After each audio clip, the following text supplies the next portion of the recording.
Hey everybody, listen up. We moved the video show to a brand new channel. That's right, we decided after a long time that the podcast videos and the car review videos probably shouldn't be on the same channel. So we took all the podcast videos off that channel and made a new channel called The Smoking Tire Podcast. That's right, audio versions of the podcast, wherever you listen, your iTunes, your Google Play Music, wherever it is you get the podcast from an audio standpoint will remain exactly the same, but going forward, video versions of the podcast, both recorded and live streamed, will be exclusively on our new channel, The Smoking Tire Podcast. So like, subscribe, and follow us over there if you want to get the Smoking Tire Podcast on video. This episode of the Smoking Tire Podcast is brought to you by Honey. Look, we all shop online, and especially over the last 3 months, we're shopping pretty much exclusively online. And when you go to checkout, we've all seen the promo code field there, and it's staring at us, and you're just going, man, I wish I had a promo code to type in there. And when you don't, you're like, oh, I'm really missing out there. But thanks to Honey, manually searching for coupon codes is a thing of the past. Honey is a free browser extension that finds promo codes for you and then automatically applies them to your cart. Imagine you're shopping on one of your favorite sites, okay? Like I recently used it to save money at Nordstrom. When you check out, okay, the Honey button just drops down. You just click apply coupons. You wait a few seconds for all those working coupons for that site, and then prices drop. My wife, she buys pretty much all her clothes at Nordstrom.com. She has this habit of ordering all the things and then trying them on at home and bringing back what she doesn't wear. It's like, try at home kind of thing, right? And on a recent purchase, she saved over $65 on clothes. It was great. She got a new job, so she's really stocking up at Nordstrom. And Honey saved us over $65 in just one purchase. We didn't have to do anything. Honey's found its 17 million members over $2 billion in savings from over 30,000 stores online. If you don't already have Honey, you are straight up missing out on free money. It's a free download and installs in just a few seconds, and by getting it, you'll be doing yourself a solid and supporting this podcast. Get Honey for free at joinhoney.com/tire. That's joinhoney, Join, honey.com/tire. One more time, joinhoney.com/tire. And we're also brought to you by autotempest.com. Look, guys, time is money. Whether you make a little money or a lot of money, if you can save time, you're saving money. And when you're going to look for a used car, it's so much of it is a waste of time because you have to do the same thing over and over. Type those same search criteria into a million different search engines for cars. Autotempest.com is here for you. It takes all that work and puts it into one place for you, right? You just go to autotempest.com, type in your year, make, and model, your zip code, and how far away you want to look, and it searches all those other sites for you. Talking about cars.com, Car Soup, Cars Direct, Craigslist, eBay Motors, Facebook Marketplace, you name it. Okay, autotempest.com is going to do that searching for you. It's free. They don't keep your data. Okay, they don't harvest it up. It's a real mensch of them to support this podcast for so many years. All you got to do when you're looking for a car, just start at autotempest.com. If you don't save money, you might be doing it wrong. But if you save time, you're going to be saving time. And time equals money at autotempest.com. Use it, folks.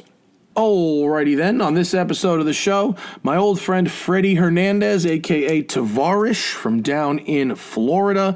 Man, this guy finds project car gold. He is a really interesting dude. His hustle is extremely strong. He's always wrenching. He's always filming. He's always making new content. And I'm always interested in what type of terrible vehicles he's buying in order to try and squeeze those views out of them. It's a good game. You can't hate the player. You've got to hate that game. Freddy Tavarish Hernandez on the Smoking Tire Podcast. All right. It is the Smoking Tire Podcast on what feels like a sort of a strange day to be podcasting. This show has a bit of a slow burn, so it is what, June 3rd, today, and it's Wednesday, and from Sunday till really today, there's been like riots and protests all over America, and people have been not posting content as a solidarity thing, and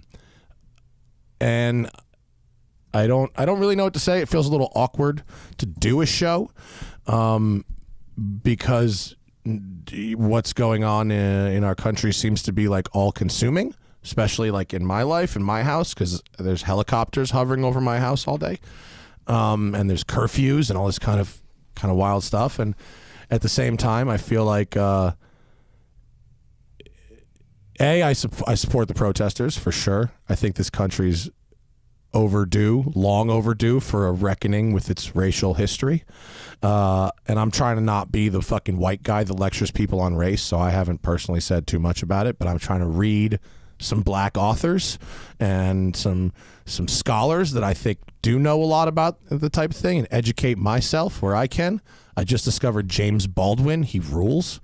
But I don't think that it's healthy to not talk about anything else at all. And I also think that we need to keep our show going. It's our job. So here it is. It's the Smoking Tire Podcast. Despite some awkwardness for racial protests and riots happening in our country, and we're gonna do the show, and we're gonna keep doing the show, I think. And we were supposed to have Doug on earlier in this week, and we bumped it. It seemed at that time it seemed like it was worse. It was worse on Monday. On Monday it was bad, and so we were like, yeah, let's not do that. So we got Freddy on the line. Tavarish is in the house, or is in his house. Hi. What's happening, buddy? Yes, I am in my house. I'm doing pretty good. I kind of live in the middle of nowhere, so it's far removed from what's happening. But I mean, if you go on social media, you just see everything that's going on. Nothing like you. I mean, you're definitely in the midst of it. So I'm just making sure. I hope that you guys are all staying safe and whatnot. It's been crazy, but I also agree that it's good to have not necessarily escapism, but just something to take your mind off of, the state of the world right now.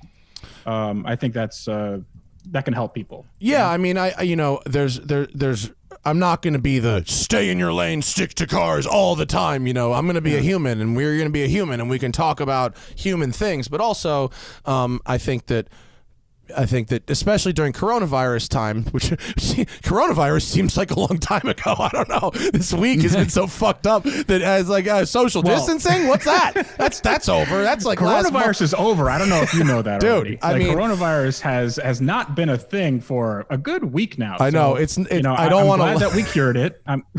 I don't want to laugh, but I did see a great tweet that was like, I can't believe coronavirus blew a 28-3 lead to racism, which is a great. It's a great tweet. It makes me feel bad to laugh at it, but it's a great tweet. Mm-hmm. But people wrote me a lot of very nice notes saying thank you for continuing to do the show, during coronavirus while folks are stuck at home. So we're gonna do the show. And Freddy, can we talk about all the shit boxes you've been buying recently? Because man, your text messages are great. So, all right. So where should I start? I recently got rid of one of the biggest piles of crap that I've ever had, which was an $11,000 Bentley Continental GT. Didn't you get that from Hoover? I got that from Tyler Hoover, and that needed an engine out. It needed a bunch of different things, but it ended up being not too bad after all is said and done. But the engine had to come out. So yeah, I mean, being not too bad after an engine out is really saying something. Exactly. Isn't aren't those Bentleys like the worst engine out you could do, except for maybe a 90s Lambo? A 90s Lambo would probably be a little bit better just because there's less stuff. Like True. It's less densely packed with stuff. So that was probably the worst car I've ever worked on, like technical wise. And also the fact that it spent 10 years in Russia, which meant that everything was just corroded and botched together and duct taped, and there's string and stuff was missing, and bolts were used and self tappers that didn't mean to go there. It was like the worst car ever. Like everything is like the Murphy's Law of cars, right? So it all came together, and it actually drove really nice. Got a Fab Speed exhaust on there, and the car actually, I've never driven a Bentley before, so what I didn't notice is that they are not slow. Like, for a 6,000-pound car. Oh, you didn't know that? They're not that bad. No, I think the Bentley Flying Spur was the first four-door car over 200 miles an hour. Yeah, it was like 205. It was the first four-door, first sedan to crack 200 in a Flying Spur. That's the same engine in that GT. That's nuts. Yeah, those things are fast as fuck, dude. Yeah, they go. You don't notice it. They hide it, but the speedometer's like, wow. Yeah. I floored the throttle, and then I'm like, well, there's a sensation of speed here, and I look down, like, oh crap, this is really fast. Okay, let me slow down. It's an interesting engine. Like, I wonder if you could shove that engine into some other weird thing and make it work properly. Something big. Something right? Something huge, where you can put it behind the front axle bumper. Yeah. Yeah. So the guy that I sold my engine to is he's doing a Jaguar XJ220 kit car. The fuck out of here! Engine in it. That's so weird. I wonder who makes it. I've never even who's heard of a Jaguar XJ220 kit car. I've never heard of anything like that. Someone has made everything. I mean, that's a good one. I think he's making like it completely custom. Oh, that's so cool. That's why it's one of those guys that like that guy that had the Lamborghini Countach and he built it in his basement over 17 years. Yeah, it was gorgeous. And it was like perfect. Yeah, dude, it was great. It was such a cool car, man. Mm-hmm. But that's a 220 is a good choice, right? Because you could get away with more. You could fewer people have seen a 220 and have accurate comparisons. Well, I hope that's not it. That's awful. Oh, well, Freddy, I found your next car, dude. That is wow. You should race that guy to see who can do a 220 replica first. Yes, that would be good. So I've one of my other cars is in that same vein that you just showed. So I'll get to that. A quick 220 sort of side note. I recently went to the Amelia Island Concours. Oh, like not recently, before this whole coronavirus thing started. Yeah, it was like the last weekend before shit got shut down. Yeah. So it was like the last weekend. That's when we were filming Car Trek, and we went to the Amelia Island Concours, and we had to we were like judging something like what's the best car that would get views on YouTube, and it's like whichever one's been on fire, right? But the car that we chose, I think out of the exotics, was like the Jaguar XJ220. And Tyler and Ed, Tyler Hoover and Ed Bullion, they both said like, hey Freddie, you should like present this award. And me, like, I know like nothing about this car, so I'm like just making stuff up. I'm like, well, not a lot of people know that it's they thought it was a V12, but it's really a V6, and it doesn't actually do 220 miles an hour, but it does maybe 217, I think, and it's just like, well, if you were making it up, the owner was not happy with that. you got pretty close to the correct facts for just winging it. Oh yeah, I mean, this is what I've heard from like old Top Gear, so I'm just kind of like going through my memory and stuff. Well, look, the owner of that car has the last laugh, even if you were talking shit. He's got a 220. Oh, of course. Oh yeah, it was a beautiful car. Beautiful car. Yeah, they're really, really neat. We got a friend who's got one over in England and keeps asking us to come visit and has offered the keys, but I thought this summer was going to be the summer for England and Jaguar 220s, but I don't think that's going to. I don't think that's going to fly. And of course, there's the van. And the van, yeah, Freddie. This is more up your alley. The dude who takes care of all the 220s in the world, Don Law, has that Ford Transit van there was the Mule. Yes. And it's got the 220 wheels on it, which is awesome. And it's a super secret transit van that mobs. And that's perfect. Like a little thing about that van. I don't know if you guys remember on the Grand Tour. I think it was the last season. They had something on the 220, or it might have been Top Gear. I can't remember. But the last time they did something on the XJ 220, they had 220 van plates on it, and I'm guessing that they took the plates off of that van and put it on the 220. I have no idea why. They probably did, because I bet you Don Law just did that. Yeah. I wonder how this would do in a race. But it's like weird because it had 220 van plates, and the van doesn't have 220 van plates. So I don't know. I don't know. I bet there was. I would call it shenanigans. Yeah. I think there's shenanigans involved in that for filming. I wouldn't look too deeply into. Is this another the Top Gear? You know, the 982 FKL. Right. Right. The Falkland Islands. I don't know. We'll ask Richard Porter. Richard Porter swore up and down that Falkland Islands thing was bullshit. They thought it was just a coincidence. I sort of believe them after seeing a lot of interviews with James May and Clarkson. It seems like they didn't really give it much thought. Yeah. Yeah. It's entirely possible that you would not think of that. I know it's hard in hindsight. It's hard to admit that, but in the moment, I can absolutely understand how you wouldn't give the number plate on the used car you just bought a single fucking thought. Mm-hmm. Right? Yeah, I agree. It's a pretty big reach, I think. All right, wait. Back to your shit boxes, Freddie. So the Bentley is the worst car ever to work on, which I understand. Density of packaging. Right. So then, I mean, I got one car that's like definitely not a shit box though. It's my ultimate dream car, 09 Aston Martin DBS manual.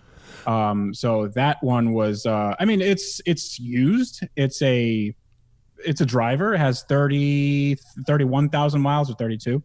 But I love it. It's Casino Royale, gray and black interior, Alcantara, all that stuff. It's like the James Bond spec, but I'm not a James Bond fan.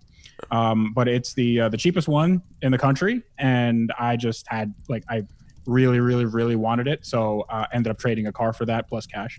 But as far as the shitbox end of the spectrum, I have a wide body Civic that was I don't know if I can't pull it up here, but Zach, maybe if you can pull it up.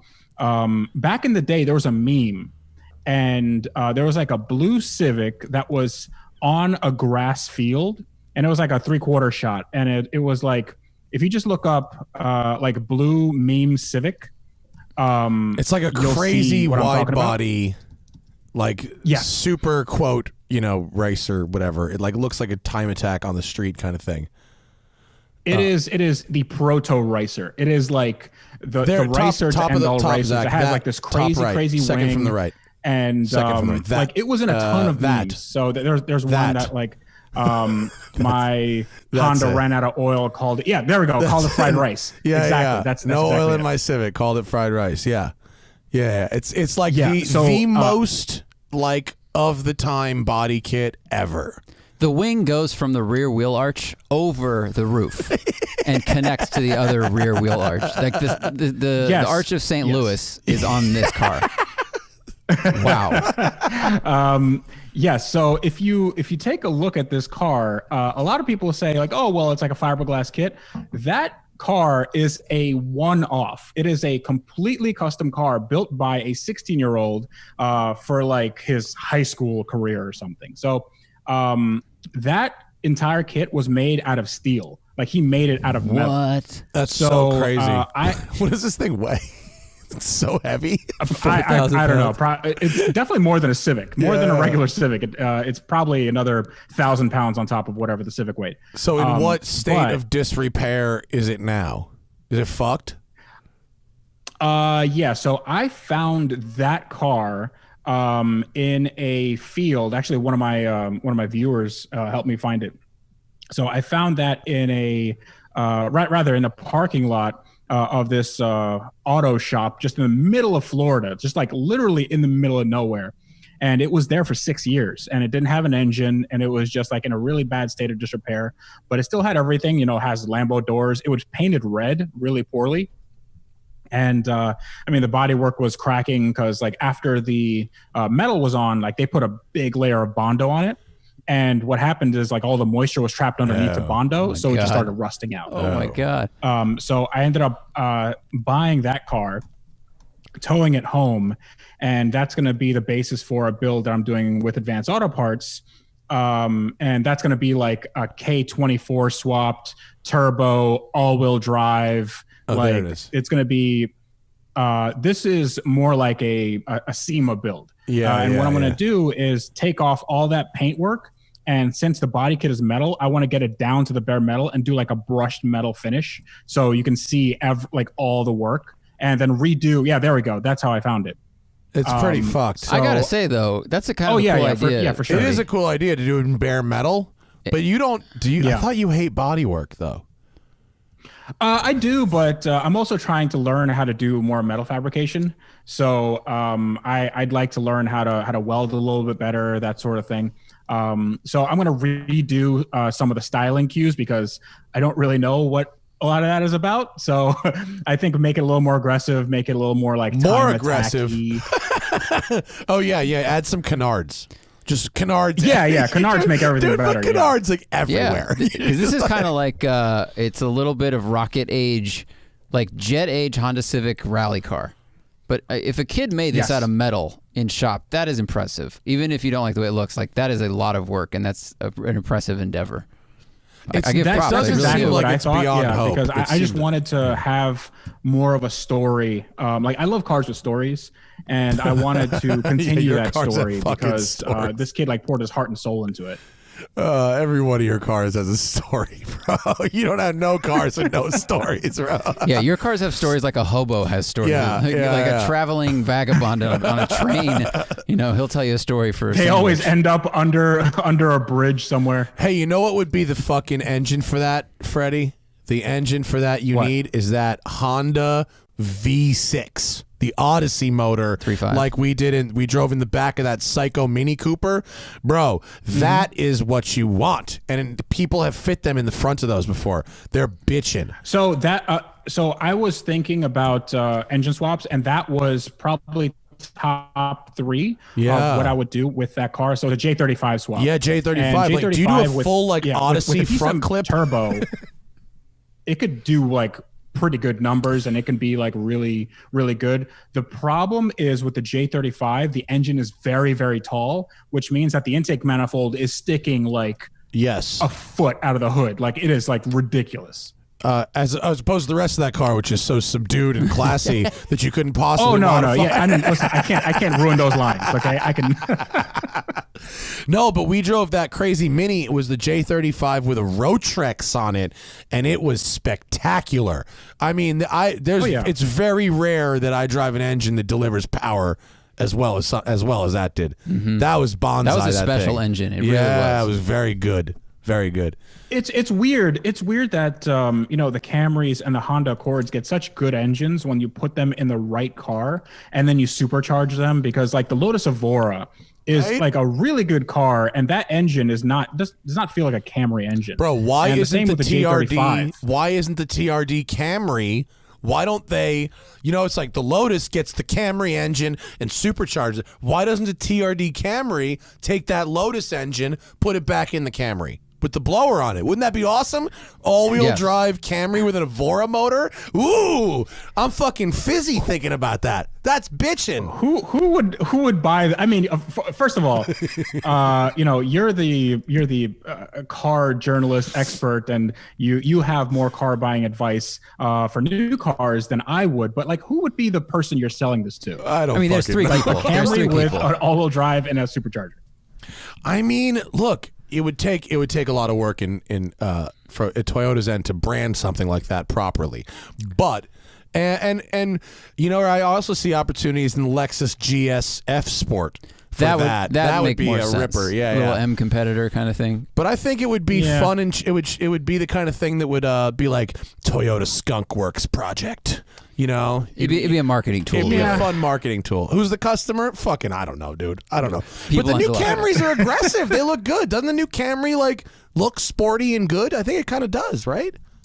The new Camry is probably one of the best looking cars I've seen in quite a long time. It is. It looks and, good. I remember seeing it in SEMA. I'm like, damn, that thing looks good. It's kind of dope. And then I looked at the price tag and I was like, holy crap, it's like 50 grand. Yeah, I know. But when I call an Uber and it's like new Cam, I'm like, oh, sweet, the new Camry.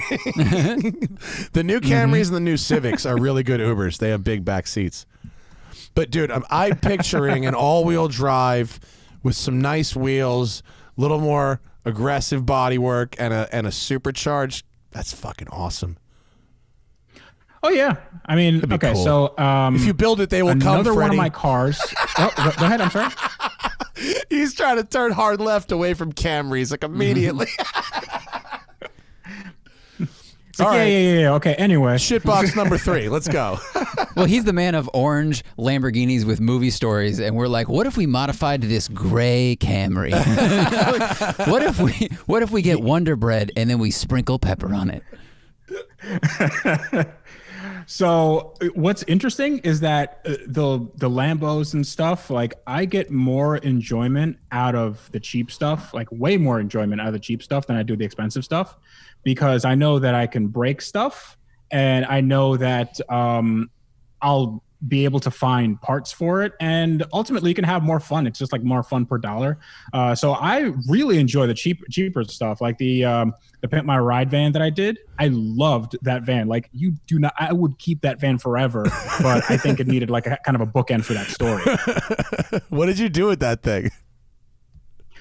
So for those people that don't know, I bought a van that was in a Boston like some parts supplier yard or something, and yeah, there we go. And I ended up it was on the show Pimp My Ride, and I bought it, I believe, for $850, something like that. And it had everything in it. It just didn't work very good. And then I ended up spending like another $3,500 or $4,000 on parts, just like refurbishing everything. I fixed all the body work, redid the wheels, redid the interior, all that stuff. And then me and my friend Jared, we ended up road tripping it from my place in Florida to Tyler Hoover's place, and I gave it to him as a Christmas present. That's fun. That is fun. I like it. Dude, you're fucking so smart. I swear to God. When you sent me pictures of the van when you bought it, when it was a hunk of shit, you texted me, you go, look what I bought. And I go, oh my God, he is going to re-pimp rides that were already once pimped. I was like, this is so fucking smart. And he found, this is a loophole in the Matrix. Yeah, it is. Re-pimp my ride, and then it smashed. You smashed it. It did like 5 million views in like days, right? Yeah, so I think the 3-episode series got something like 18-19 million views now, and it's like it's insane. Like I didn't anticipate anything like that. It did get #1 on trending, which was crazy. That's ridiculous. Like that was nuts. That's so crazy. I'm so happy for you. You're doing things I can't do. I can't be jealous. I can when we talk to Doug next week, I'm jealous of Doug. Doug doesn't do anything I can't do. Right. But you actually do a thing that I have no hope of doing. So I can't be jealous of you at all. I can only be happy for you when you get #1 on trending. So well, here's the thing. I can be jealous of myself, but it's weird because I don't, I expect things to do well, and then if they do well, I think, all right, this is doing a little too well. Like something's gonna go wrong. Like somebody's gonna find out that this is not as good as they think it is, or something like that. It's called imposter syndrome. So I start like second guessing myself, and I don't know. I was on pins and needles that entire time, and then when it kept on getting views, I'm like, I like, this doesn't seem right. I'm going to get like a CPM that's like 50 cents or something. Like it's just, yeah, it ended up working out, but it's, I've just been trying to get back a rhythm that sort of makes sense, and just understand what people want to see, because a lot of people for those people that watch that Pimp My Ride series, that's the first they've seen of my channel. So I'm like, okay, now what do you expect that I'm going to do? Like, do you just think I'm going to do this forever? Or like, man. I don't know. That's the problem with YouTube, is once they whatever reason they like you for, you then have to keep doing that. You can't do what you want to do if it's different than the reason that they came to you. You know what I mean? They won't forgive you for that. Unless it's right. But you do this thing. You don't understand. I found you and I stayed because of this one thing you do. You can't do something else. I mean, yeah, you can't possibly have any other interests or want to explore other options like that. That's no. You have to do the thing that I want you to do. Because I'm not paying you any money, but my views are what matters. But don't get boring on me. Don't do too much of the same thing. Right. No. Don't milk it. You definitely don't want to milk it, but also I don't want just like one episode. I want to, have a good pace. I don't know, not too much, not too little, just right amount, and then just wait for my comment when you fuck up. Have you had a build recently where the work involved in the build was not worth, where the juice was not worth the squeeze? Forget the money in, money out of the car, but money in plus YouTube, still not worth it. A huge bomb. Yeah. So what ends up what ends up happening is with YouTube, it's like it's almost like magic because you can monetize your misery. Like if my engine blows up, that might be a good thing for me, because I can say, okay, now we have to rebuild it, or now we have to replace it, or now, this is something that we have to work on. But otherwise you have to keep buying more fucking cars. Otherwise there's no end. Yeah. You need the cars you have to fuck up. That's a really good point. No, it's nuts. I mean, the Bentley was actually like that. It took me 2 years to fix that. And it was on my lift for a good year, like literally just sitting there for a year collecting dust. Oh, that's a waste because I didn't want to space, touch dude. it. Yeah. I was just reading Jason Camisa's review thing of the new Bentley, and he said the old one, the engine actually goes forward past the headlight housing. That's how far forward that engine is the front of the engine is past the headlight housing, which is insane. It's such a weird car, isn't it? That's true. It goes into the headlight housing a fair bit. Like it is, but it's very Audi, because Audis are like reverse Porsches. So Porsches have their stuff way out in the back. Audis is just like so nose heavy, it's not even funny. But it's a Bentley, and it weighs the same as a Range Rover. So I don't think that they really cared about handling all that much. No, and they tell you that you shouldn't either. Curves are for the poor. You can go straight. When you told me last year, I think it was the end of last year, might have been the beginning of this year, that you bought a crashed McLaren, I was like, finally, he is going to find something he can't fix, because they build this thing. I've been to the factory. They build this thing in the Starship Enterprise with a bunch of crazy machines and crazy robots. And you, although it is a very nice shed with a very cool floor, have a shed. Of course, yeah. No. I don't. Yeah, that's not disparaging to me at all. I know that's reality. But I actually just spent the last 2 days taking that car apart, just getting all the damage kind of looked at. And I'm pretty confident that I can get everything to work. It's not that bad. The problem is, the only issue is the fact that I was stupid and I had to get a 675 LT, which they only made 500 of in the world. So parts are a little hard to come by. Let's just say. There's a lot of stuff that is specific parts to the 675 LT. Like what? So stuff that you wouldn't think, I just realized, this is going to be coming out in the video tomorrow. I just realized that I need a new front subframe. The front subframe that's made of aluminum, and it bolts on to the carbon tub. That got, in the accident, it got pushed up, and one side is a good 3/8 of an inch off from the other side. And you can't see it from just looking at it. I had to measure it, and then I'm like, crap. So I'm gonna have to get another one of these. The entire rear frame section, has to be replaced. So, I mean, that's fun. Yeah. The sentence that starts with the entire rear frame section, like, wow, the whole thing, dude. Does the powertrain work though? So I don't know, maybe. So this car has been, it was in salvage auctions for the last like 3 years, and it kept on going from person to person because they thought, oh, it only needs some bumpers and a hood or something, and I'll just sell it on for a profit. And it's definitely not like that. It needed some like real big work. So what ended up happening was you can actually see this on I think it's Wrecked Exotics or something like that, like some website where they have all these things. And I mean, they don't have a ton of 675 LT crashes, but you'll see this one, and they have scenes from the accident. And the guy like went back first into a telephone pole, and he like took out a stop sign and stuff. It was nuts. Crystal Lake, Illinois? Is it that one?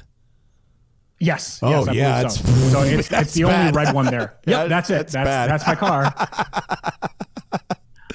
How many miles were on it when it got wrecked out? You know, 7,000. Oh, that's not bad. The plastic on the carbon on the inside of the car is still there from the dealer. Oh my God, it's hilarious. Here's Freddie, Freddie, if you get all the parts in, right? Let's say you are able to somehow this thing is so fucked. If you are able to somehow buy and gather all the parts necessary, can you put that car back together as tight as McLaren did it?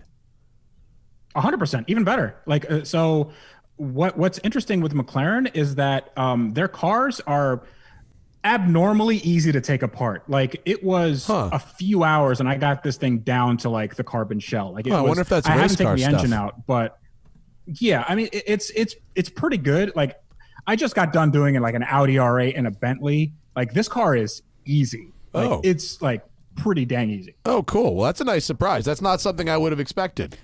I don't know why. I had that impression. The cars are so modular. They're just like, this is the cell that we use for everything. And you just bolt on different stuff. I guess, yeah. Is there a badge on the engine that says use for, and then it says MP4, comma, 675, comma, P1, comma. Like just, It's like an old pizza box where they just cross out the ones that it's not.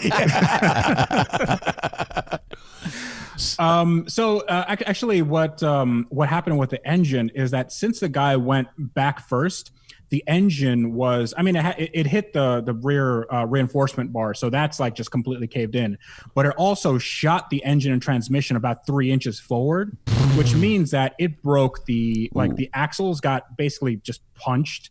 One of the turbos is broken. One of the engine mounts like snapped off from the block. Whoa, which is good. Dude. So I'm going to have to figure that out. What is that? Now, forgive me, I'm not a mechanic, but if an engine mount snaps off of the block, can you put a new one on? How does that work? No. So the way the engine mounts work in a McLaren, it's not like usually on cars, it's like you have 2 engine mounts on either side of the engine. Right. With a McLaren, there's a trans mount that's on top of the transmission, and then there's like these 3 dog bones right in the middle, like right in the front of the engine, and they just hold it there, kind of like a cradle. So when it got punched in, like the mount that the dog bone goes into, it just sheared off. It just like snapped right off. And what I'm going to have to do is I'm going to have to fill that with like aluminum weld, then I'm going to have to re-drill that and then re-tap it. It's going to be just as strong as when it was new. Is it just as strong as when it was new if you do that? Is that how aluminum weld works? Yeah. I'm still, I don't know. I don't know.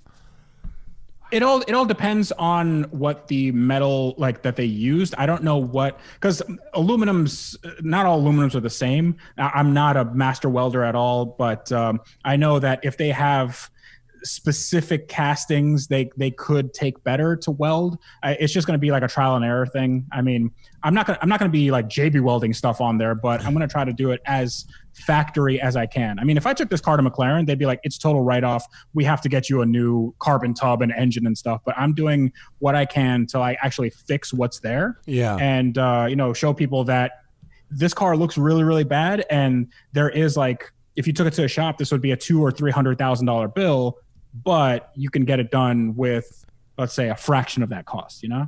Do you actually think you will be able to come out of that one okay financially, considering what you need compared to what you thought you needed? Well, here's the thing. My situation is a little novel. It's not normal, right? So if that engine blows again, like if something happens and the transmission goes and I have to spend 10 grand getting one, that won't be such a hard hit because I can make money on YouTube and I can barely, I can basically break even over time. But with, if it's like, if I wanted to buy this and then fix it up and then flip it, I don't think I'd get my money back. But this is like a forever car for me. I've always loved the 675 LT. I think it's probably the best looking McLaren ever made next to the F1 and P1. So that's, that's just my, like, I don't think I'd ever sell it. And especially what I'm doing to it, like, it's going to be kind of a one of a kind car because I'm going to do a different color. I'm going to, you're going to customize make it a little it faster. I'm going to, what's because I like what you did with the Lambo. When you brought the Lambo to my shop, the interior came out really good on that car. Whoever did that did a nice job. Yeah, that was E3 Customs. They did a fantastic job, and I wanted to make it look like more contemporary because the Mercy interior, it looks real low rent, man. Like it looks so bad. Like the Diablo interior, I love because there's so much going on. Yeah. It feels nice, but the Mercy, when you sit in it, it just feels like, well, it's an Italian car, and it's all the money is in the engine. So like I wanted it to feel special because the people outside you when you're in that car are having a better time than you are in that car, Yeah, I do know what you mean. It's funny. Is there some kind of test you can do once you build the new motor mounts that test the structural integrity of it? I mean, part of me is like, well, seems risky to sell the car, not that you're going to, because you'd have almost a, I don't know, possible like liability situation because you are repairing this crazy thing. It's a complete liability, and that's one reason why I don't tend to sell cars like this. Like with a Bentley, it was different because that was a clean title car that just needed some maintenance and some de-Rushification. Basically, it didn't need anything. Yeah, like a de-Russian. Yeah, exactly. It's not anything where like with this is a crashed car. There's structural components that need changing. And what I'm doing, like my channel, I've adopted the mantra of build it better because I've seen a lot of YouTubers that just do like, okay, well, we're going to make the thing look good and then we'll make it so the part bolts on and then that's it. But they don't take into account like what happens when you get into a crash. Is this going to deform in the same way? Should I get this OEM? Should I get this new? Does the, if something is hit, does that mean the metal has fatigued to the point where it's no longer going to be, a crash structure? Like all those things I take into account. And there's ways to do it where you can save some money, like getting, used body panels or something.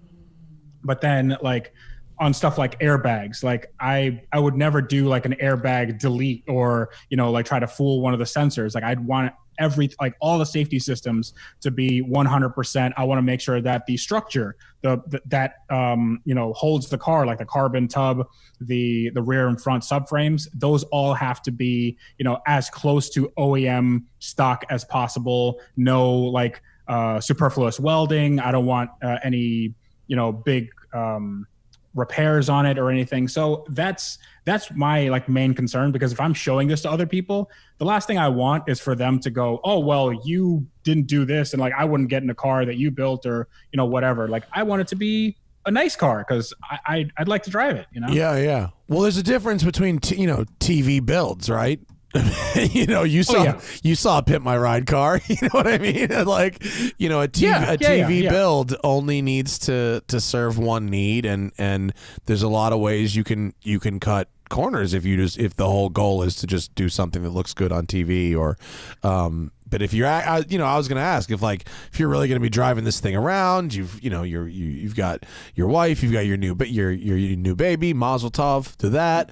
Eventually, you definitely want to.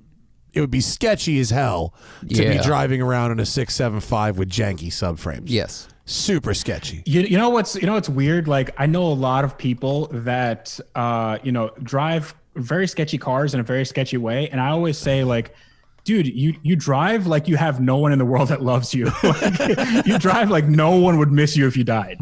So that's a good point. Like, just think about like what would happen if you just you took this car and you didn't like tighten the lug nuts, or you forgot to do this one thing that could just mean the difference between life and death. Like that stuff really gets to me. And especially when I'm doing this for YouTube, that means that I have to show people, not necessarily like I'm not an OEM, ASE certified or McLaren certified mechanic, but I'd rather have them, see that I'm making an effort to make this as safe as possible and as also as reliable and as dependable as possible, because I don't need this thing to just run for like 5 minutes and then, oh, okay, we're done. And then I just push it in the corner.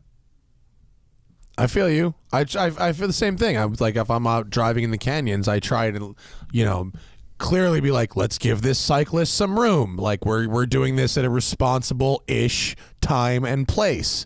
Look how there's no people around. Mm-hmm. It's like if you're gonna be an example of some kind, even if it's mildly sketchy, you should still do the best you can to be as safe as you can while being sketchy. Yeah, sure. Well. And I mean, like that goes to the whole like cannonball run thing. They're doing this incredibly dangerous thing, but there is like an undertone of, we should probably do this when there's not too much traffic, like not just for time reasons where they get a faster time, but also you don't want to potentially hurt somebody.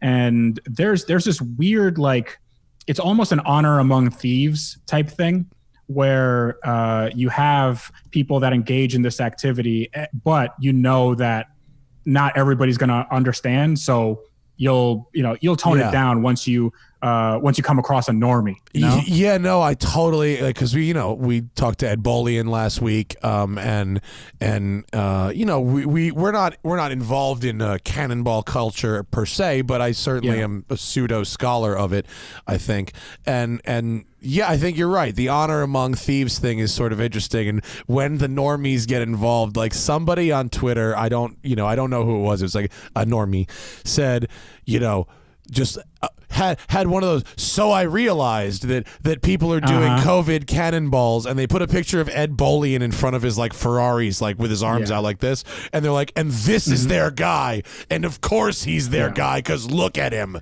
And I was like, just look at him, yeah. And I was like, oh man, I guess if you try and rationalize this to someone who's not into it or doesn't really understand the nuances of it, it really sounds horrible. Yeah. It really sounds really bad. I know. I mean, it's one of those things where I actually got a good sort of wake up call with this, because we were talking about Car Trek to YouTube, and we're trying to get season 2 off the ground, and what they essentially said is that they're not interested in the car space. Like, so I don't think that most people, or at least, most like mainstream Wait, sorry, people, who's they? They said. Oh, people I'm sorry. I'm sorry. YouTube. Like, as far as like making like a YouTube original or some like premium content with cars. I am not entirely surprised. Car content is expensive, and it's niche. Even car content that is as mainstream as it can be. And I think I watched some of Car Trek, and I think that's pretty mainstream stuff. It's entertaining.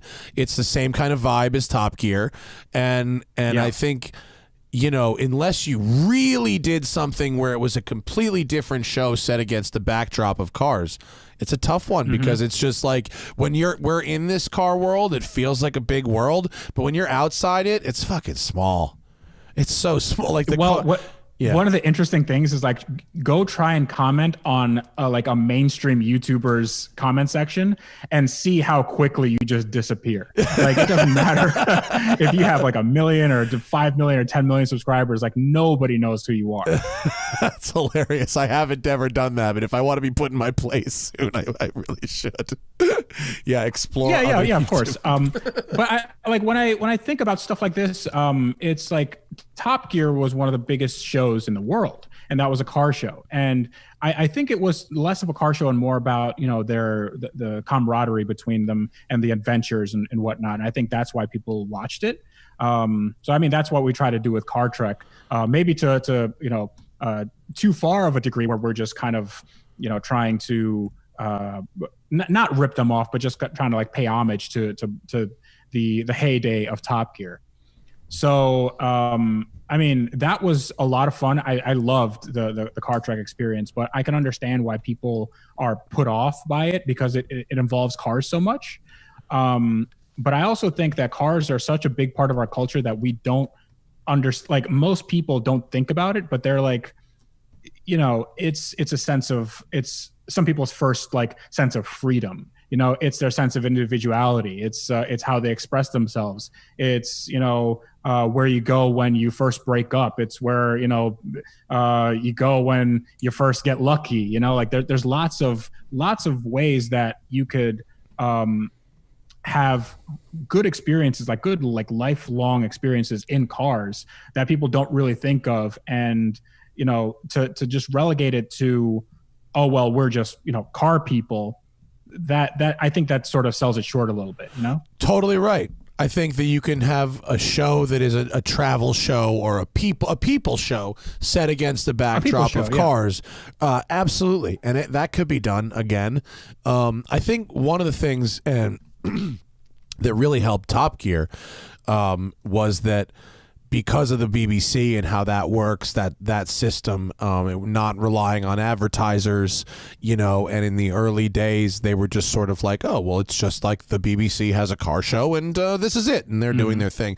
You know, they got like 5 or 6 seasons worth of what we would consider basically practice where people just like left them alone, gave them a budget, and they just went out and did it. And then by the time like someone all of a sudden turned around and paid attention, it had gotten very good. And it had gotten very good in, I think, a lot of ways because of what they were able to pull into it from the outside world in terms of culture and references and stuff like that, you know? Yeah, I mean, it's I remember like every time I build a Lego set, like you'll see the Lego sets behind me. Yeah, dude. You get the Aston Martin James Bond one yet? The DB5? Oh yeah, I got that up there. I have a Lamborghini Gallardo. I have 2 Porsches. I have the RSR, the GT3 RS. I just ordered the new Lamborghini, the Cyan. Oh yeah, I just saw that or one. the Cyan or whatever the Cyan, I believe. Called. Yeah. I just got the Aston DB5 that has like all the James Bond like shit that comes out of it. It's fucking crazy. It's like the super advanced It's really one. cool. Chris Fix actually gave me a little caterum. So that was pretty cool. It has like jack stands and everything. Have you seen the guys on the internet that have new instruction manuals for existing kits? So you can get this new manual for the GT3 RS and build a Lancia Stratos out of the same kit that actually looks more like a Lancia Stratos than the GT3 RS does a GT3 RS. The GT3 RS is a very ugly kit. Like, I know, it's not good. It does not look good. The Bugatti though, the Chiron looks really good. Yeah, that one's cool. I got that one too. The GT3 is just all sorts of wonky. But there are people that make their own instructions. There's like a P1, you can make a Koenigsegg, all this stuff. The problem is you have to get the specific bricks. Like I've heard of the people that like repurpose existing kits. So that's really cool. But like the really one-off custom, you have to order the bricks yourselves, and there's no easy way to do that. So you have to have like essentially a big Tupperware tub full of what you hope are the right parts, and then you'll have to order them piecemeal, and it's like 3,600 pieces, you know. So it'll take you years. It just takes so exactly. long. It'll take you years, and then whatever. It's gangster though. I love it. Where were we? Where did we go? How do we end up on Legos? I forget. Oh, I don't know, but I'm building a McLaren, and that's a lot of fun, and I'm spending a lot of money, and it's very expensive. Are you you get stressed out about it yet, or is it just is what it is? The cost of doing business. Not really. The only thing that stressed me out was the front subframe, because that was something I didn't want to. I didn't think was a thing because it didn't really suffer a major hit in the front. But what ended up happening was when the car rode up on its front right tire, like it bottomed out so hard that it bent the front subframe, and the suspension, which is it's like a hydro pneumatic suspension, it has this like a nitrogen infused shock. And the shock exploded. So that, like, when you saw the pictures from when it crashed, you'll see that the fender is ballooned out. And I was thinking, like, why that happened. And that's because the suspension is at like 1,750 PSI. Oh, wow. So imagine all that pressure, like you hit something and it just boom. Oh my God, that's probably So amazing. that's what happened there. Yeah, it's like a scuba tank going off. That'd be crazy. Yeah. That's yeah, so for sure. gnarly. I mean, it's insane. It's an insane amount of pressure. That car is trashed. How much did you pay for that piece of shit?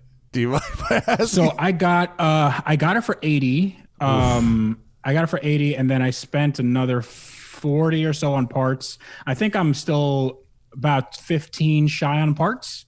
So I'm going to be into it like 135. Factor in paint work. That's going to be another, let's say, 5 to 10. So, I mean, I'll be into it less than 150. That'd be incredible. And this car will be like completely sorted. That would be incredible. What color are you going to do? It wouldn't be bad. I mean, plus it's fun, you know, like completely taking apart one of these cars and seeing how it works and then putting it back together and hoping it works again. Anything super disappointing in there, engineering wise?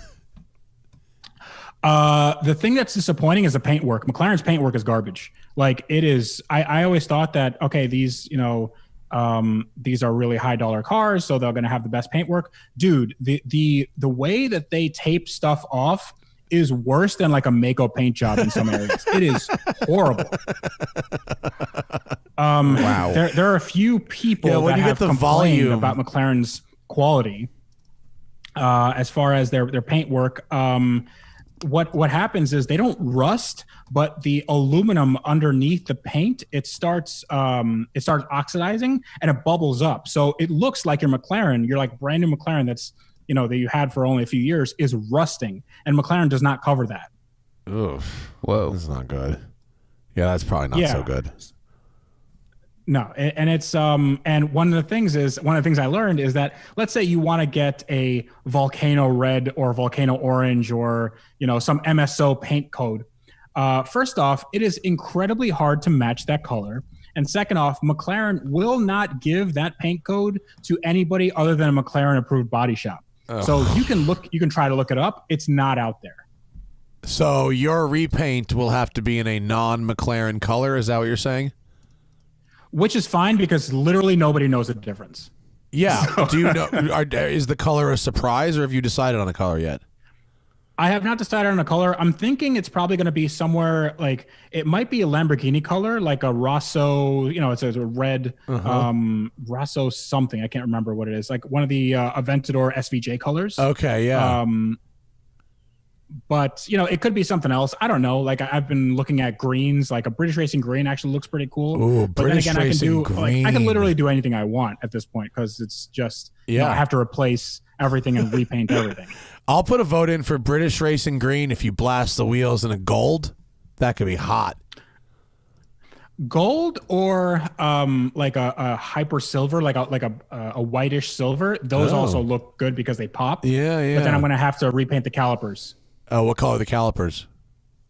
Right now they're polished, so they're like a metal, you know, metal finish. So they're polished calipers, which is like an upgraded thing from MSO. And I don't know. I can paint them. Are they salvageable? For $4,000, we'll take the paint off the caliper. Exactly. So the brakes actually are perfect. So they're the carbon ceramic brakes that cost $13,000 to replace. They're good. So I don't have to worry about that. That's good. I just drove that Gunther Works thing, that crazy Porsche, and the one I drove had steel brakes, like some I think they're made by AP Racing or something, and they have an upgrade for McLaren Senna brakes, and they are $30,000. So the guy that I bought my battery from, by the way, buying McLaren batteries isn't as easy as going to your AutoZone or Advanced Auto Parts and getting a battery. You have to get them either used in good condition or at the dealer for $3,500. So I got mine used, and it was $1,300. Oh my god! And I got it from like a guy on the forums. That's so crazy, man. How did we get here? What are we talking the about? Senna brakes. Senna brakes. Okay, so Senna brakes. I'm sorry.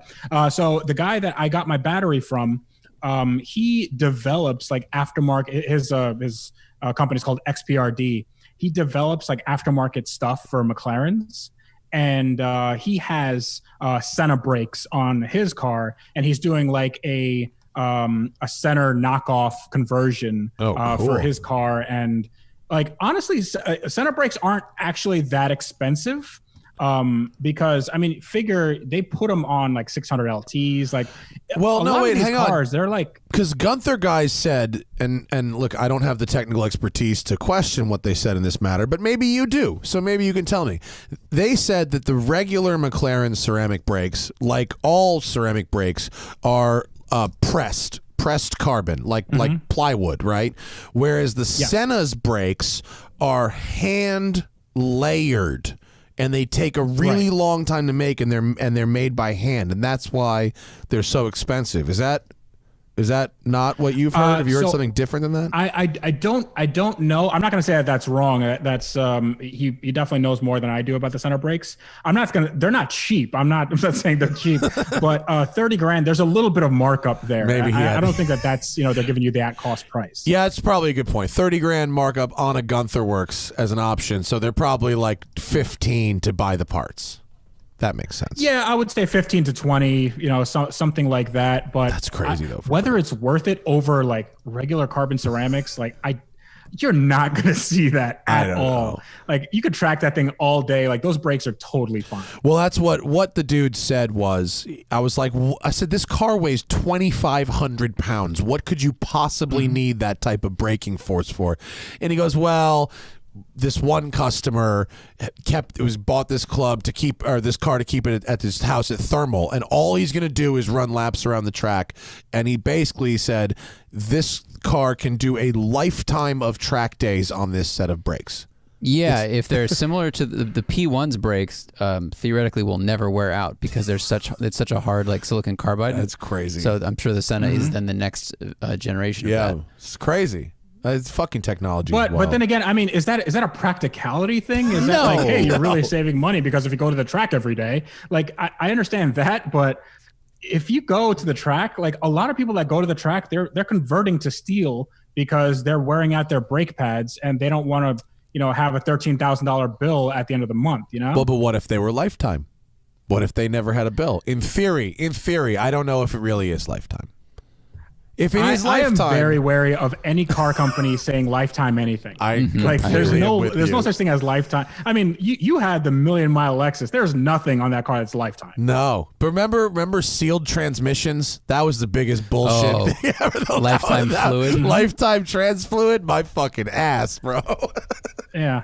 How is my Lexus? Yeah, the Bentley had that. The Bentley had the sealed transmission, but the way you had to do the transmission fluid change and check is like you had to stick this like specialized pipe into the sump, wait for it to get like above 80 degrees but below 87 degrees Celsius, and then like start pumping until it starts dripping like once per second, and then you have to time it. It's so stupid. It's like chicken entrails or something. Like, why can't you just have a dipstick? What's wrong with that?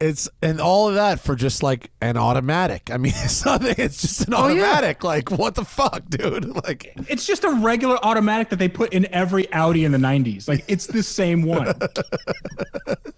Yay, exotic cars. Exotic cars are made of exotic parts, everybody. No, definitely not. What's interesting is that the McLaren actually is they do make like a lot of their parts, and a lot of their parts are only from McLaren. The funny thing is, when you order a part from McLaren, the part number has nothing to do with anything. Like you might as well just be like, I don't know, there's no list of part numbers that will get you the part you need because they changed years. Like they had split years. They had different versions of things like in between the same like model of car.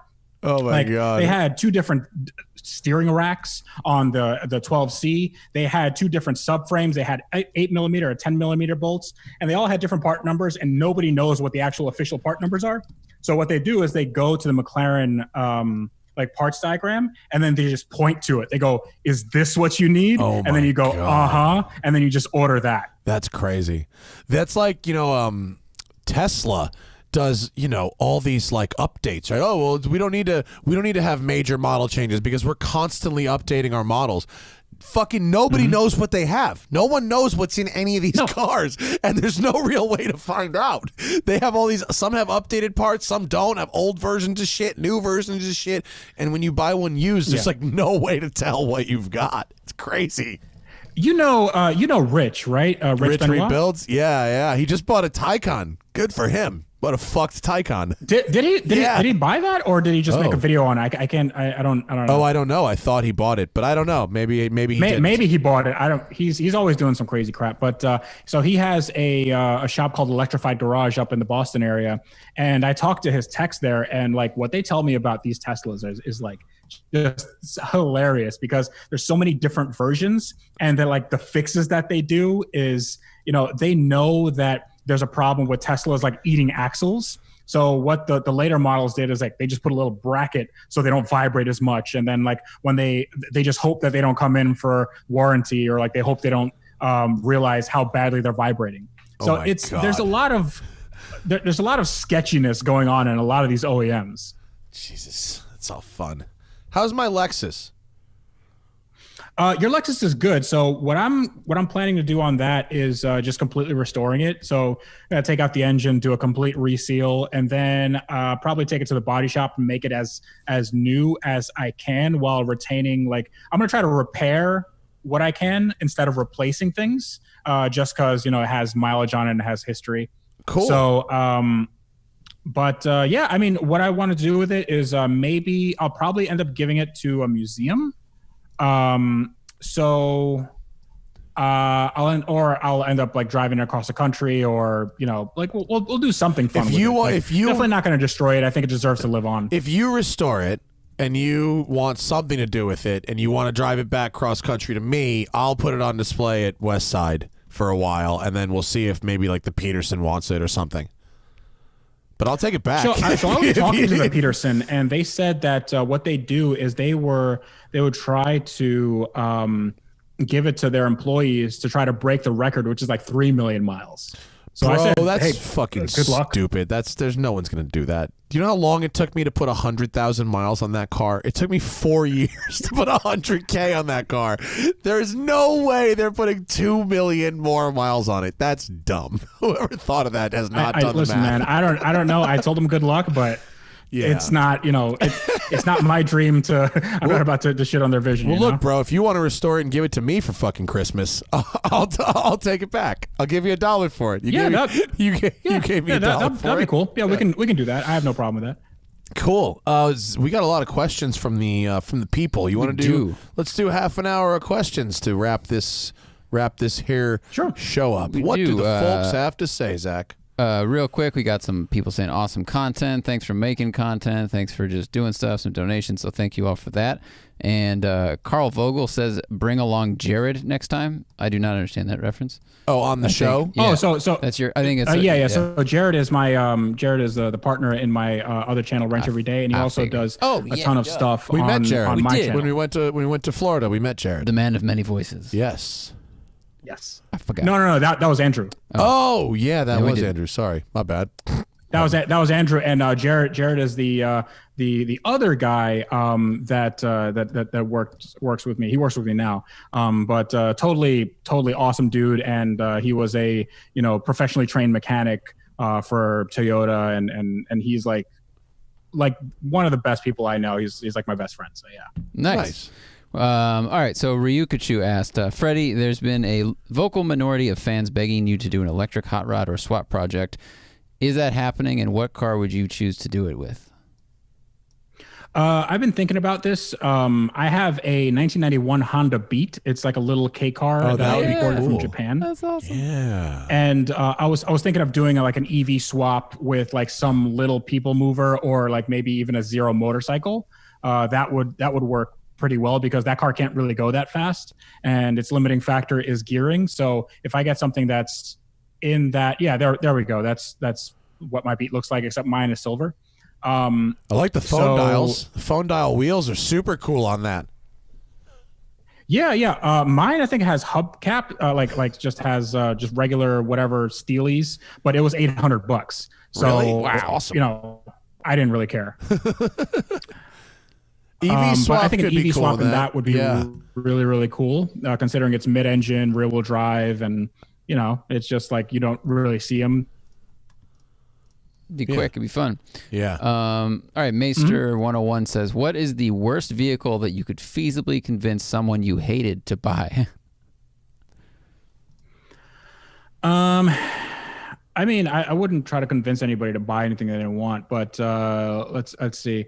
Maybe an Audi A6 2.7T, just something like that, where it's like, hey, it's a really good deal and it has all these features, and then it's only leaking a little bit of oil.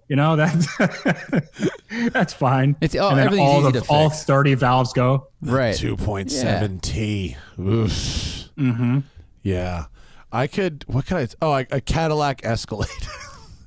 My dad has a Cadillac Escalade, and it is an extraordinary piece of shit. Absolutely extraordinary. What year is it? 18, maybe. I think it's an 18.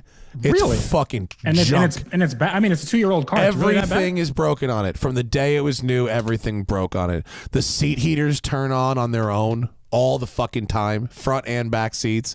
The electronics are crazy. Things fall off it. It's a steaming pile of shit. And the sticker price on it was $97,000. He paid $65,000. But does your dad like it though? No, he hates it. He cannot wait to get out of it. It's okay. I think 30K on the hood, and it still is terrible. Mm-hmm. It's still not even as satisfying. Just instant buyer's remorse. Instant. It's just junk. If I hated someone, I would convince them to buy like a just coming off warranty used yellow X2. Oh God! Wow, you've really gone there. It said someone you hate. Launch color. Someone you hate. The launch color X. The unsellable color is yellow. You can't resell it ever. And it would just be falling apart. Yellow crossover. Oh God, the marketing team has failed. All right. Rick Schiffer says he has a Mark 7 GTI. He's looking at an STI, a Civic Type R, or Golf R next. Is the performance of the others worth what he says is a quality sacrifice?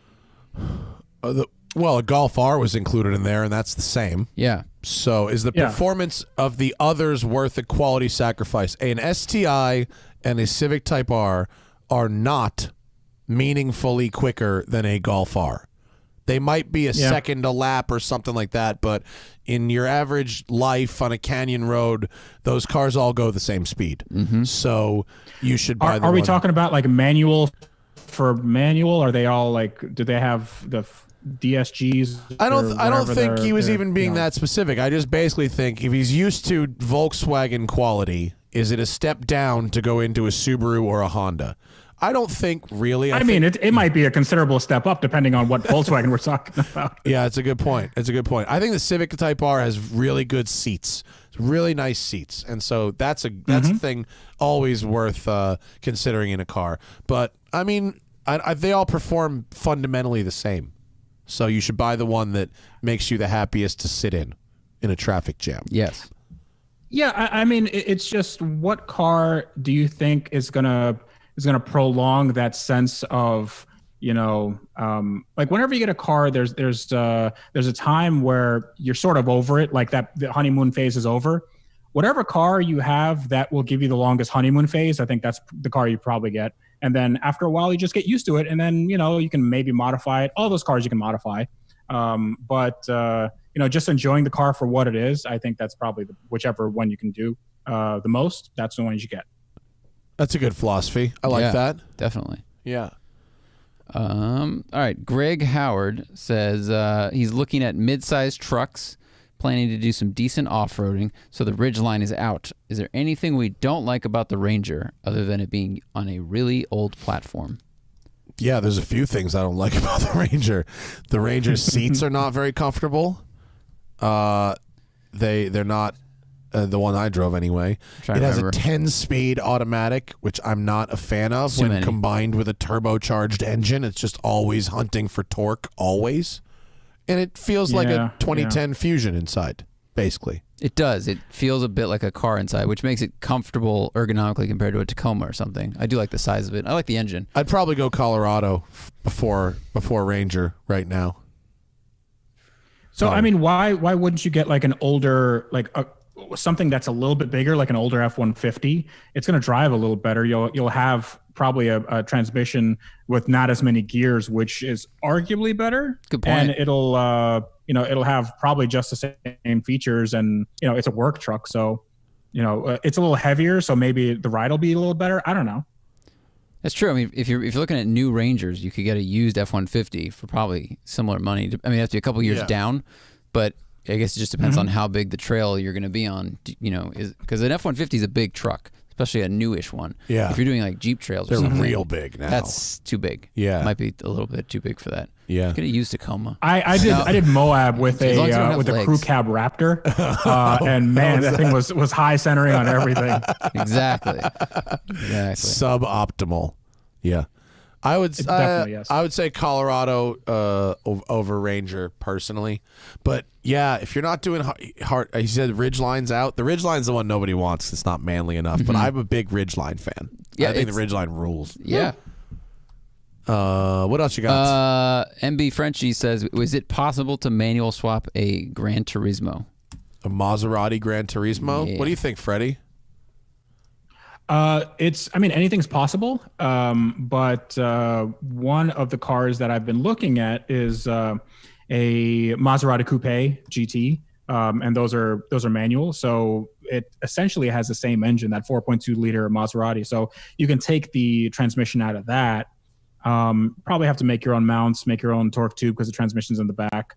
And I think you can get it done, but you're going to have to defeat stuff on the ECU, which is all doable. But then, is it really, really worth it? I mean, you can buy like an Aston Martin V8 Vantage, and that's basically the same thing. Yeah, or like a DB9. Like DB9s they make in manual. Yeah. They're hard to find, but like that would be a better car in every way, and it would tick all the boxes that the Gran Turismo would tick. Yeah, I agree. I think it's probably possible if Freddy says it is, but diminishing returns. Mm-hmm. Yeah, definitely. Especially because the interior. For it to be, you've driven the Scuderia with the manual swap. Like everything is good except for like a few things, like the ABS doesn't work, and it's not dialed in like you would want it to be. It's not like factory fresh. Yeah. And to get it that last 5 or 10%, that takes so much time. Yeah. I'm with you. I think diminishing returns. What is our guilty pleasure vehicle? Something that we have absolutely no reason to like. Like what vehicle would you be ashamed to like? Things except that I have no reason to like, but I have no shame about liking any vehicle. Exactly. That's an interesting question because it assumes that you have some sort of like you're insecure about something. Yeah. Like you have this, like, I hope nobody notices that I'm listening to Barbie Girl by Aqua. Like, who cares? Who cares? If you like it, you like it. That's a great pull. I like that you pulled out Barbie Girl by Aqua. There, it's a little too close to the tip of the tongue there, Freddie. No, we know he's listening to it, but that's okay. Listen, Listen, in your Honda Beat, do you just have that CD on repeat? Fucking Honda Beat. I mean, I'm not gonna say that I'm just staring at the CD case right now, but I'm not gonna also not say that. I agree. I agree with you totally. I ride a scooter around. I ride a lime green Vespa around. I have a silly van. I have a pink Porsche. There's almost nothing I'd be ashamed to drive. I think the thing for me is like once I crossed over into totally liking minivans for the task that like of moving people and gear and driving them. Yeah. And when younger people usually like minivans are super lame, you're like, no. They are comfortable and quiet, and they transport people like a plane. Yeah. That's what you want in vehicles sometimes. Like, that's fine. And I know the image is boring. No, a but great they're very minivan good. is great. Yeah. A great minivan is great. Oh, all right, here's one. I'm not embarrassed at all by this, but you want to talk about a car that I probably should hate, and yet I had a great time driving? A donk. Donks are stupid, objectively, even though they are an expression of a culture, and they're pretty fun to watch cruise around Miami Beach. And I drove a donk for a half an hour for a bit for TV, and it was all the fun I thought and hoped it could be. It was hysterical. Everyone should experience what it's like to drive around South Beach in a donk. It's hysterical.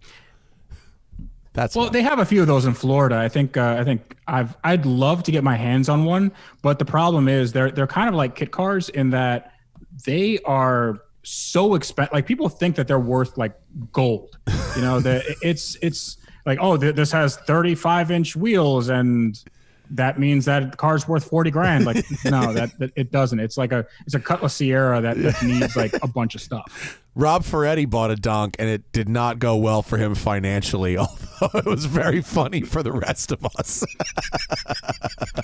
Did he get that sign fixed yet? I don't know. What's wrong? Oh, his sign at Gotham? What was wrong with his sign?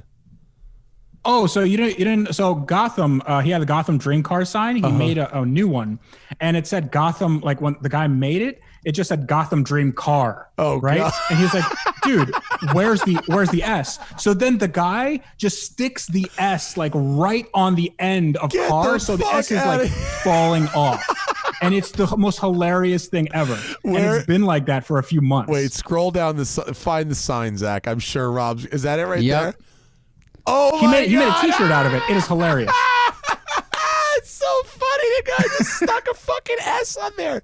You know what? I got just as bad. Look at this. If I stand up, my first tattoo, which is ghetto as fuck. It's ghetto as hell. It's right on my calf here, and it's an ankh with some writing in it, and the dude didn't like fucking stencil it out properly. And so he left like a centimeter when he was done with the word he wrote. And he literally just put an asterisk there. What? It's the word that I wanted. It was the name of my boat. It was called Kilulu, and it's the name of my boat. But then there's just a centimeter at the end of it. He just put a fucking asterisk there. And I was like... Did he mean to put more information down at the bottom? Exactly. He meant Yeah. to space it out a little further, but he didn't fucking gap it properly. He freehanded Is there the a thing. footnote somewhere? I was... Exactly. You need a reference. Footnote at your actual right, exactly. Double And I up was on like that 16 when I got it in the East Village. So I didn't even know I could call him out and be like, hey, you fucked my shit up. Like, I was like, I have a tattoo. An asshole. That sign brought me right back to that shitty tattoo parlor. Yeah. That's so terrible. Rob, send me a shirt. I want that shit. His post says he's only doing one run to commemorate the sign that apparently is getting changed that never should have been. So good. That's such a Ferretti sign. It's so perfect. One more, Zach, before we get out Yeah, of we here. got one more. Fellstone Nick says,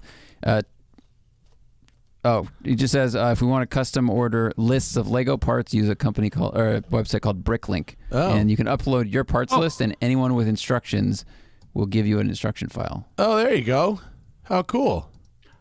Cool. Good to know. Very, very nice. Lego Very good to know. nerds unite. nerds. Have you gone down? There's got to be some fucking rabbit hole of like Lego forums.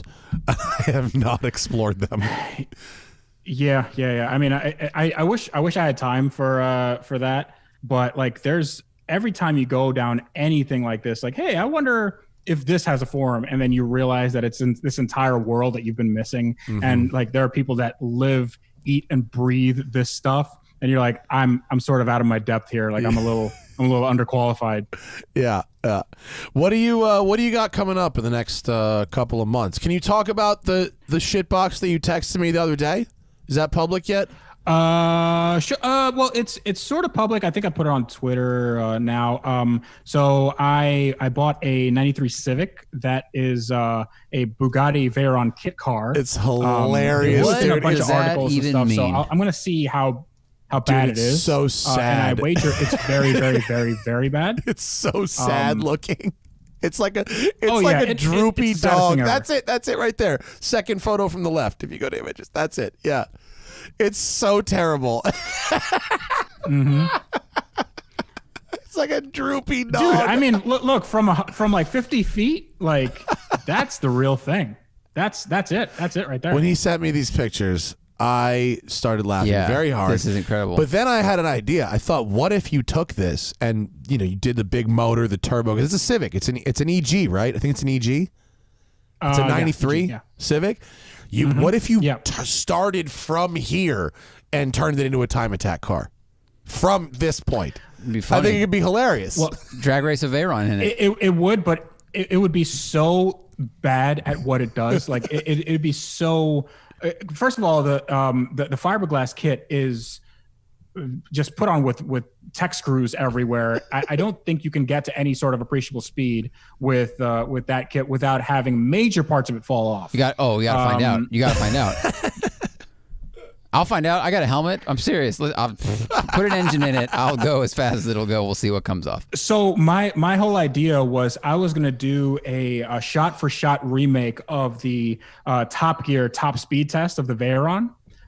So when they take it to 250 or whatever, I'll take it to whatever the top speed of this, probably like 85 or whatever this thing is. It's so ugly, dude. It's the ugliest car ever. It looks like a movie Yeah. prop car. So it's a car that I wouldn't mind destroying, and I usually have a lot of mechanical sympathy. Like I don't like to destroy anything, but this is a car that I think kind of needs to go away. I wouldn't be hurt if it died a tragic death. It's so. I don't think anybody would. Yeah. It's like if you made a candle that looked like a Veyron and then put it in the microwave for like 10 seconds. It's like No, it's when mom says we have Bugatti Veyron at home. There you go. That was good. That's a good meme. That was very good. That's awesome. What do you want to plug? Obviously, Tavarish on YouTube. What else? Yeah, I mean, the show Car Trek. Just go check it out. It's really cool. We spent a lot of time and effort on it. And Right at the top of the basically it. Tavarish Just Tavarish on YouTube YouTube. channel, if you just go there. If people like it, feel free to subscribe. If they don't, feel free not to. Like and subscribe, folks. Thanks, dude. Congratulations on the new baby. I look forward to visiting when we can come places again. Anytime, man. And yeah, take care of my Lexus. Bring it back to me eventually once it's mint. I'd love to see it. Oh, yeah. Actually, I don't. I'd like to have it back if it was. I don't really give a shit. Whatever you want to do with it, have fun. If you want to give it back to me, we I'll will take we it. will figure something out that will something make out. sense, and it'll be good. It'll be good. I'll treat her nice. I'll do right by you, man. All right, these hoes ain't loyal. Thank you, Freddy, Tavarish, Hernandez. Tomorrow for the live, Thank you. folks. Thursday, June 4th, Craig Lieberman is calling in. He's our friend who is doing a Fast and the Furious movie cars behind the scenes YouTube channel now, and it is his perfect avenue. He's doing very well, actually. His videos are getting a lot of traction. So he's calling in, and the Doug show from Monday we have rescheduled to Friday at 4 p.m. Pacific for Doug DeMuro. Thursday, 4 p.m., Craig Lieberman. Friday, 4 p.m., Doug. Thank you, Freddie. I appreciate your time, sir. Ride out that storm you. in good safety. Thank you. Keep those shit boxes flowing. The Smoking Tire Podcast is powered by Shout Engine. Get your own damn podcast at shoutengine.com. It's easy. All you need is a microphone, a connection to the internet, and ideally, something to say. Good night, everybody.